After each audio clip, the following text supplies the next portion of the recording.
हम लोग यहाँ पर महासभा के विषयों के बारे में उन पर चर्चा करने के लिए एकत्रित हुए। सर्वप्रथम तो मैं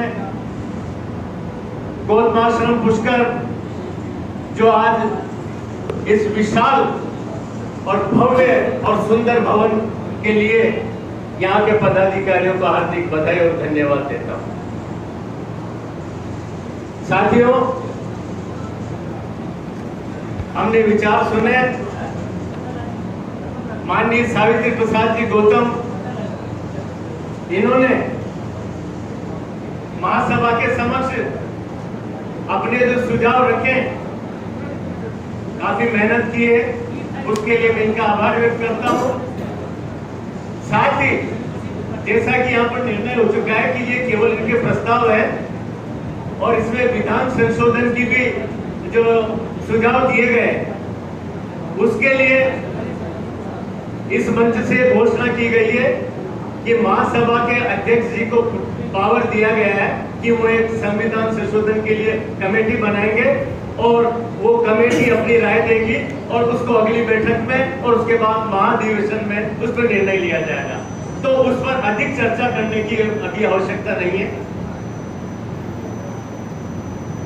जैसा कि पत्र मिला था, उसमें कोटा में जो कोचिंग हब है उसके लिए समाज के बच्चों के लिए छात्रावास होना चाहिए।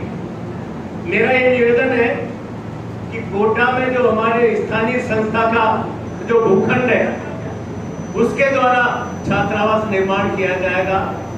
उस कार्य को आगे बढ़ाने में हमारे भाई विशाल जी जोशी और विशाल जी शर्मा, क्योंकि जोशी भी हमारे मित्र हैं, तो विशाल जी शर्मा ने काफी मेहनत की और विवाद को समाप्त कराया और वो कार्य आगे प्रगति पथ पर है और छात्रावास बनेगा।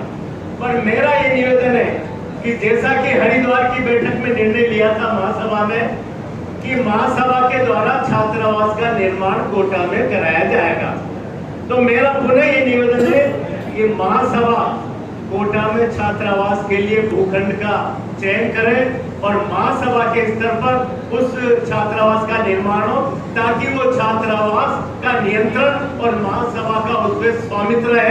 ऐसे हमारा ये प्रस्ताव है, उस पर क्रियान्वित होनी चाहिए।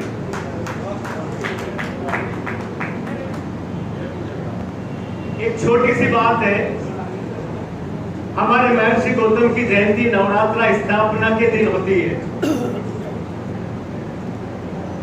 परंतु राजस्थान सरकार के कैलेंडर में कहीं भी उस दिन महर्षि गौतम जयंती का नाम अंकित नहीं किया जाता।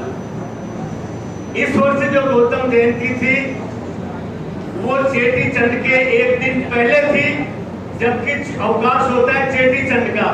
अब के चेटी चंड और महर्षि गौतम जयंती नवरात्रा स्थापना अलग अलग दिन थी, इसलिए चेटी चंड की छुट्टी एक दिन बाद हुई और महर्षि गौतम जयंती के कार्यक्रम अधूरे रूप से हमारे लोगों ने शाम को मनाए, जबकि हर वर्ष हम लोग सुबह से लेकर दिन भर कार्यक्रम करते हैं। और जो हमारे राजकीय सेवक है, हमारे व्यापारी बंधु है, वो गौतम जयंती के कार्यक्रमों में पूरी तौर से उसमें भाग नहीं ले सके। मेरा महासभा के माध्यम से ये निवेदन है कि हम राज्य सरकार से ये मांग करें कि हमारे राजस्थान सरकार के कैलेंडर में महर्षि गौतम जयंती का उल्लेख हो और महर्षि गौतम जयंती नवरात्रा स्थापना की अवकाश के लिए महासभा की ओर से मांग की जाए। मुझे याद आता है वो दिन जब हम राष्ट्रीय योग संघ के अध्यक्ष कार्यकाल में जब यहाँ पर उपस्थित हैं मध्य प्रदेश के लोग और योग संघ के राष्ट्रीय कार्यकारिणी के लोग, जब दिग्विजय सिंह मध्य प्रदेश के मुख्यमंत्री हुआ करते थे, तब मैंने वहां के रविंद्र भवन में भोपाल में ये मांग उठाई थी। दिग्विजय सिंह मुख्यमंत्री उस कार्यक्रम के मुख्य अतिथि थे। मैंने उनसे कहा था कि गौतम जयंती का अवकाश होना चाहिए और उसका अंकन वहां की कैलेंडर में होना चाहिए, और उस मांग को उन्होंने उसी वक्त स्वीकार किया था। अब वहां सरकार बदली, ये हो गया। बहुत बहुत धन्यवाद। तो इसी प्रकार से हमारी महासभा को राजस्थान में भी मांग करनी चाहिए।